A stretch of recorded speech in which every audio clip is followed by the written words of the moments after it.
ఈరోజు మంగళగిరి, గుంటూరు, అమరావతి ప్రజలకి మరొక శుభవార్త. మంగళగిరి పట్టణాన్ని అమరావతిని కలిపేటువంటి మంగళగిరి నంబూరు రైల్వే గేట్ ఏదైతే ఉందో దాని మీద ఎల్సీ నంబర్ 14 129 కోట్ల రూపాయలతోటి సెంట్రల్ గవర్నమెంట్ 100% ఫండింగ్ తోటి ఈరోజు శాంక్షన్ అయింది.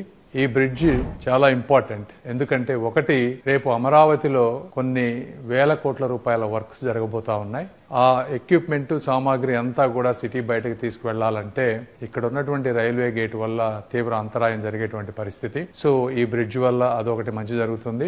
రెండోది, ఇక్కడ ఉన్నటువంటి cricket stadium, Andhra cricket association పెద్ద పెద్ద మ్యాచ్లు చేయాలంటే ఈ రైల్వే గేట్ ఉండటం వల్ల కూడా ఇబ్బంది అవుతుంది. కాబట్టి దీన్ని కూడా ఒక యుద్ధ ప్రాతిపదికన కావాలి అని చెప్పి శ్రీ నారా లోకేష్ గారు, అదే విధంగా ఆంధ్ర క్రికెట్ అసోసియేషన్ కేసినేని చిన్ని గారు కూడా రిక్వెస్ట్ చేస్తా ఉన్నారు. దీనిని నారా లోకేష్ గారు వారి ఆఫీస్ నుంచి, అదే విధంగా మా ఆఫీస్ నుంచి కంటిన్యూస్ గా ఫాలో అప్ చేసి ఈ రోజు దాన్ని శాంక్షన్ తీసుకొచ్చాం. మళ్ళీ ఇది కూడా ఒక్క రూపాయి కూడా రాష్ట్ర ప్రభుత్వంపై భారం పడనటువంటి పరిస్థితి. ఈ విధంగా చూస్తే ఈ గుంటూరు పార్లమెంటు పరిధిలో ఇప్పటి వరకు తీసుకువచ్చిన బ్రిడ్జిలతో కలిపి 5 బ్రిడ్జిలు కంప్లీట్ గా సెంట్రల్ గవర్నమెంట్ ఫండింగ్ తో వస్తున్నాయి. ఏదేమైనప్పటికీ ఈ ప్రాజెక్ట్ ని శాంక్షన్ చేయించినటువంటి శ్రీ నరేంద్ర మోదీ గారికి గాని, అదే విధంగా అశ్విని వైష్ణవ్ గారికి, సోమన్న గారికి, సౌత్ సెంట్రల్ అధికారులకు, మా స్టాఫ్ కి, లోకేష్ గారికి, లోకేష్ స్టాఫ్ గారికి, అదే విధంగా పవన్ కళ్యాణ్ గారికి, అందరికీ కూడా మనస్ఫూర్తిగా ధన్యవాదాలు తెలుపుతా ఉన్నాను.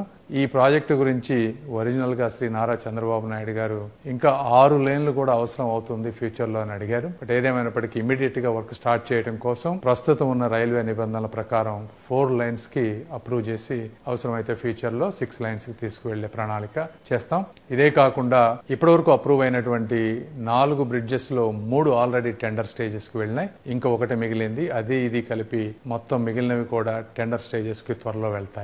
ఏదేమైనప్పటికీ ఈ ప్రాజెక్టు కూడా రావటం గుంటూరు ప్రజలకు ఒక శుభవార్త. నాకు కూడా చాలా గర్వంగాను ఆనందంగాను ఉంది. Thank you.